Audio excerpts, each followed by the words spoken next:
चलिए आज हम लोग पढ़ते हैं रिप्रोडक्शन इन फ्लावरिंग प्लांट। ये टॉपिक है क्लास 12 फर्स्ट ईयर के लिए morphology in flowering plant, class 10 के लिए रिप्रोडक्शन इन फ्लावरिंग प्लांट। ये तीनों को कवर करता है और ऐसा पढ़ाया जाएगा जिसमें तीनों में जो तीनों पॉइंट तीनों क्लास के लिए कॉमन हो, और चाहे वो यूपी बोर्ड हिंदी मीडियम हो या यूपी बोर्ड इंग्लिश मीडियम हो या सीबीएसई हो, ये तीनों के लिए कंफर्ट होगा, तीनों के लिए एकदम से आसान होगा। चैप्टर का नाम है reproduction in flowering plant. Reproduction in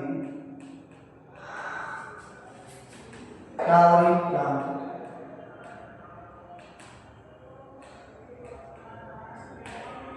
chapter का नाम है। तो फ्लावरिंग प्लांट का मतलब एंजियोस्पर्म। एंजियोस्पर्म यहाँ पे सबसे पहले आता है एंजियोस्पर्म है क्या, तो सीड कोट युक्त, यानी कि ऐसे प्लांट जिनके जो सीड होते हैं सीड कोट में बंद और इनमें वेल डेवलप्ड स्ट्रक्चर होते हैं फ्लावर के, तो ये मोस्टली कहलाते हैं एंजियोस्पर्मिक फ्लावर या एंजियोस्पर्मिक प्लांट। अब इस एंजियोस्पर्मिक प्लांट में सबसे मेन चीज है पहले फ्लावर है। फ्लावर क्या है? तो फ्लावर है क्या? फ्लावर जो होता है modified form of primordial suit. Modified form of primordial suit अर्थात किसी भी एंजियोस्पर्मिक प्लांट के जो प्रारूप शीर्ष होते हैं, प्रारूप शीर्ष का ये रूपांतरित भाग होता है और यही बल्कि मॉडिफाइड होकर के प्रारूप शीर्ष ही मॉडिफाइड होकर के फ्लावर का निर्माण करता है। अब ये फ्लावर हो सकते हैं यूनिसेक्सुअल। फ्लावर कैसे हो सकते हैं? यूनिसेक्सुअल। यूनिसेक्सुअल का फ्लावर का मतलब होता है कि ऐसे फ्लावर जिसमें मेल या फीमेल जो फ्लावर हो अलग अलग हो। मेल फ्लावर अलग होगा, मेल फ्लावर अलग होता है और फीमेल फ्लावर अलग होता है, तो ऐसे फ्लावर को बोलते हैं यूनिसेक्सुअल फ्लावर। जैसा कि हमको मिलता है कद्दू में, कद्दू हो गया, आपका लौकी हो गया, इन सबके आपका पपीता हो गया, इन सबके जो फ्लावर होते हैं वो यूनिसेक्सुअल होते हैं। मेल फ्लावर अलग होता है और फीमेल फ्लावर अलग होता है। और जो बाइसेक्सुअल फ्लावर होते हैं, बाइसेक्सुअल फ्लावर ऐसे होते हैं जिनमें कि मेल और फीमेल दोनों रिप्रोडक्टिव ऑर्गन जो होते हैं वो सेम, दोनों रिप्रोडक्टिव ऑर्गन सेम फ्लावर में मिलते हैं। एक ही फ्लावर में मेल भी मिलेगा और फीमेल भी मिलेगा, मतलब एक ही मेंडोसियम और गाइनोसियम दोनों मिलेंगे। तो ये आपके जैसे होते हैं हिबिस्कस, रोज, जो आप देखते हैं मोस्टली फ्लावर होते हैं कॉमनली वो ज्यादातर आपके बाइसेक्सुअल फ्लावर ही होते हैं। अब इस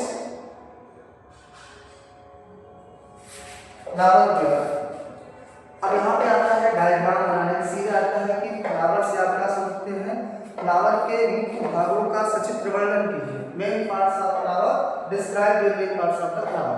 ये हाई स्कूल के लिए बहुत इंपॉर्टेंट है। 11 के मॉर्फोलॉजी फ्लावर को पढ़ना ही पूरा, और 12 में भी इंपॉर्टेंट है। तो फ्लावर का डायग्राम बनाना सीखिए, क्योंकि डायग्राम ऐसा चीज है जो आप बनाएंगे तभी आएगा, देखने से केवल एक नहीं होता। आप पेन पेंसिल उठाइए और साथ हमारे डायग्राम बनाइए। अगर आप डायग्राम बनाते हैं तो आपके लिए सबसे बेस्ट है।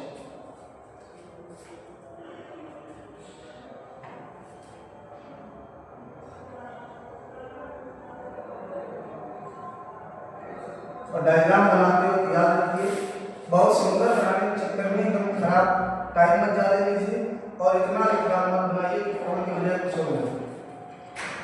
तो ये बात ध्यान में रख के डायग्राम बनाया जाता है। तो देखिए बहुत आसानी से डायग्राम साथ में बनाएंगे तो काफी इजीली बन जाएगा।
देखिए हिंदी बोर्ड वालों को डायग्राम बनाना कंपलसरी है क्योंकि इनका डायग्राम पूछा जाता है। सीबीएसई वाले में अगर क्रिएटिविटी है तो आप दिखाइए, और नहीं है तो कम से कम आप बनाएंगे तो कम से कम अपने से जब बनाएंगे तो डायग्राम के पार्ट के नाम याद होंगे, तो नाम आपके वो डायग्राम बनाता है सदस्य को आप समझते हैं। लेकिन क्योंकि सीधे बोल देगा सचित्र वर्णन कीजिए, सचित्र वर्णन कीजिए तो आप बनाना पड़ेगा, तो आप ये बना के काम करिए। अब इसमें जो फ्लावर रहता है, फ्लावर में मेन जो पार्ट होते हैं वो 4 होते हैं। मेन पार्ट जो फ्लावर के होते हैं वो 4 होते हैं। सबसे पहले जो होता है, सबसे outermost layer, outer wall of the flower known as calyx, known as calyx, यानी कि इसका यूनिट होता है सेटल। बाह्य पुंज, बाह्य पुंज, और जी इकाई होगी बाह्य दल। इसका काम क्या होता है, ये आउटर मोस्ट फोल्ड होता है, सबसे बाहरी चक्र होता है। तो ये ग्रीन होता है, जैसा डायग्राम में बनाया गया है, और ग्रीन होने के कारण इसका कारण है कि इसमें क्लोरोफिल होता है तो प्रकाश संश्लेषण करता है, तो इसीलिए ये क्या करता है, फोटोसिंथेसिस करता है। और दूसरा फ्लावर को प्रोटेक्ट करता है। सबसे आउटर लेयर है तो सबसे पहले यही प्रोटेक्शन प्रोवाइड करेगा, तो इसका मेन काम है ये प्रोटेक्ट करना और फोटोसिंथेसिस करना। जो दूसरा आपका लेयर है वह है कोरोला, और इसकी इकाई होती है पेटल। कोरोला और इसकी इकाई होती है पेटल। कोरोला की हिंदी होती है बाह्य दलपुंज, ये है दलपुंज, ये आपका क्या है, यह आपका दलपुंज, दलपुंज, और इसकी इकाई होगी दल, क्या होगी दल। ये जो कलरफुल पार्ट आप देखते हैं किसी भी फ्लावर में, ये जो रंगीन भाग होता है, ये रंगीन भाग मोस्टली फ्लावर का सबसे बड़ा गुण होता है, क्योंकि ये नेचर उन फ्लावर में ज़्यादा ये कैरेक्टर देता है जिनमें इंसेक्ट पॉलिनेशन होता है। तो इंसेक्ट को अट्रैक्ट करने के लिए फ्लावर में कलरफुल होता है और इसमें फ्रेग्रेंस होता है। अब इसमें जो कलर होता है इसके कारण जो इंसेक्ट होते हैं इसकी तरफ अट्रैक्ट होते हैं। साथ में इसमें क्या होता है, कुछ फ्रक्टोज ग्लूकोज का मिक्सचर, यानी कि इसमें फूड रिजर्व होता है जिसको हम बोलते हैं नेक्टर। नेक्टर मकरंद, मकरंद। तो इन्हीं को पाने के लिए और इनके फ्रेग्रेंस से, इनके चटकीले रंग के कारण इंसेक्ट क्या करते हैं, अट्रैक्ट करते हैं। तो इसी प्रोसेस को ये जो फ्लावर होता है मेन क्या करता है, attract the pollen grain, attract the insect for pollination, attract the insect for the pollination. इनका मेन काम होता है कि इंसेक्ट को अट्रैक्ट करना, जिससे कि जो पॉलन ग्रेन है, क्योंकि इंसेक्ट डिफरेंट डिफरेंट फ्लावर पे जाते हैं, तो उस स्पीशीज के पॉलन ग्रेन उनके पैरों में लगे होते हैं, उनके बॉडी पार्ट पे लगे होते हैं। तो वो जब दूसरे फ्लावर पे आते हैं पॉलिनेशन करके, दूसरे फ्लावर पे आते हैं, तो ये उस पॉलन ग्रेन को प्राप्त कर लेता है। तो ये कीटों को आकर्षित इसीलिए करता है ताकि पॉलन ग्रेन इसको मिल सके। तो इसका दो काम होते हैं, एक तो attract the insect for the pollination, और दूसरा in protect male reproductive organ of the flower. Male reproductive organ आपके क्या, मेल रिप्रोडक्टिव ऑर्गन और फीमेल रिप्रोडक्टिव ऑर्गन, माने एंड्रोइशियम और गाइनोइशियम। तो ये है आपके एंड्रोइशियम, एंड्रोइशियम नर जनता। इसकी जो इकाई होती है स्टेमन, इसकी इकाई क्या होती है, स्टेमन। अब